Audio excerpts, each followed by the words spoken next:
ऐसा ना हो कि घर हर तरफ से बंद हो और हर समय बस एक एसी बर्र करता रहे।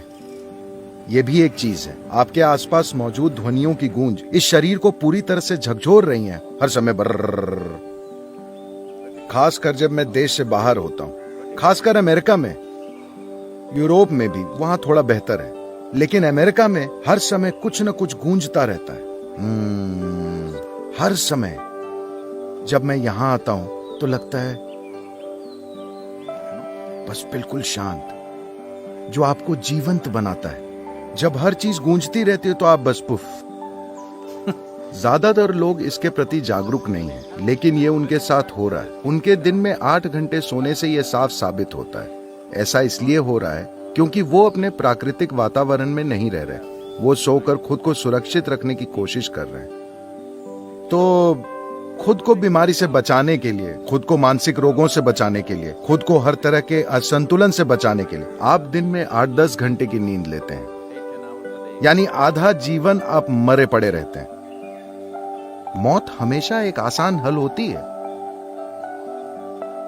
लेकिन हमें ऐसा हल नहीं चाहिए। हम जीवन के हल को खोज रहे हैं, अंत के हल को नहीं। किसी चीज का अंत करना उसका हल होता है ना? हल है या नहीं? हल है, लेकिन हमें वैसा हल नहीं चाहिए। हम यहीं रहना चाहते हैं, जिंदा और पूरे हल के साथ, अपने जीवन में उतनी लागत लगाने के लिए। खैर, आप अपने शहर को छोड़कर जंगल में रहने नहीं जा सकते, आप अपने माहौल को छोड़कर दूर नहीं जा सकते। आपको कम से कम खुद को इतना सक्षम बनाना होगा कि उन चीजों का आप पर ज्यादा असर ना हो। वैसे भी इनका असर तो होगा, लेकिन सवाल है कि कितना असर होगा। कम से कम अपने घर में, अपने आसपास कुछ पौधे लगाइए। अगर खुली जगह ना हो तो अपने कमरे में ही लगा लीजिए। हो सकता है कि यह थोड़ा अजीब लगे। आधी छत को खोल दीजिए। अरे लेकिन सदगुरु, ऊपर एक और मंजिल है। ठीक है, एक दीवार हटा दीजिए ताल के साथ।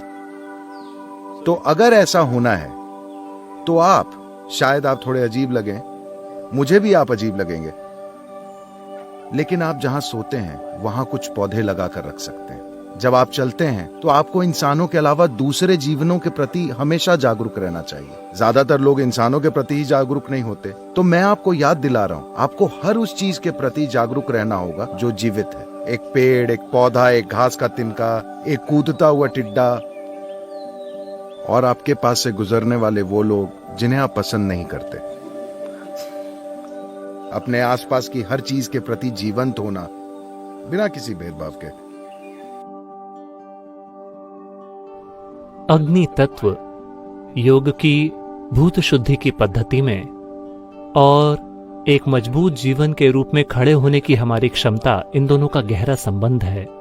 अगर हम पता लगाना चाहें कि आप जिंदा हैं या नहीं, हम ये चेक करते हैं कि शरीर गर्म है या ठंडा, यानी आग मौजूद है या चली गई है। हर वो चीज जिसे आप इस धरती पर जीवन कहते हैं, वो सिर्फ सूर्य की अग्नि के कारण है। एक आग का गोला वहां जल रहा है, सिर्फ उसी के कारण जीवन संभव हुआ है। हो सकता है बाकी सारी सामग्री मौजूद हो, ये खाना पकाने जैसा है, हर चीज मौजूद है, लेकिन आग नहीं है, खाना नहीं पकेगा।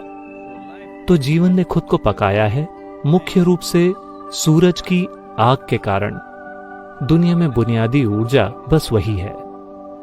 तो खुद को स्वस्थ रखने के एक तरीके के रूप में आग का इस्तेमाल, ये यौगिक प्रणाली का एक अभिन्न हिस्सा है। जैसे आप पानी से स्नान करते हैं, उसी तरह आप अग्नि स्नान भी ले सकते हैं।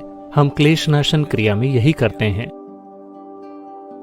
ये लोगों के लिए असाधारण नतीजे पैदा कर रही। मैं आप में से हर किसी को सलाह दे रहा हूं कि आप अपने बेडरूम में एक दिया रखें, अपने सोने की जगह से सुरक्षित दूरी पर, और इसे हर रात जलते रहने दें। इससे आपके लिए जबरदस्त फर्क पड़ेगा। वरना आपके पास एक शक्तिशाली रूप से प्राण प्रतिष्ठित स्थान होना चाहिए, जो हर समय एक जलती हुई अग्नि के समान हो।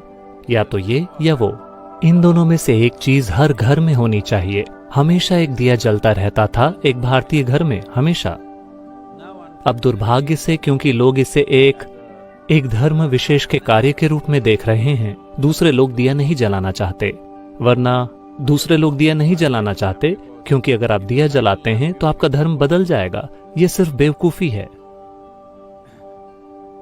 तो मुझे लगता है कि कुछ धर्म पानी पर दावा कर सकते हैं। फिर नहाइए मत, अपने हाथ मत धोइए, क्योंकि यह किसी धर्म का हिस्सा है। वे नमाज पढ़ने से पहले अपने हाथ धोते हैं, तो आप अपने हाथ मत धोइए, क्योंकि अगर आप ऐसा करते हैं तो आप उस धर्म में कन्वर्ट हो जाएंगे। यह सिर्फ बेवकूफी। तो मैं आप में से हर किसी को सलाह दे रहा हूं कि आप अपने बेडरूम में एक दिया रखें, अपने सोने की जगह से सुरक्षित दूरी पर, और इसे हर रात जलते रहने दें। इससे आपके लिए जबरदस्त फर्क पड़ेगा।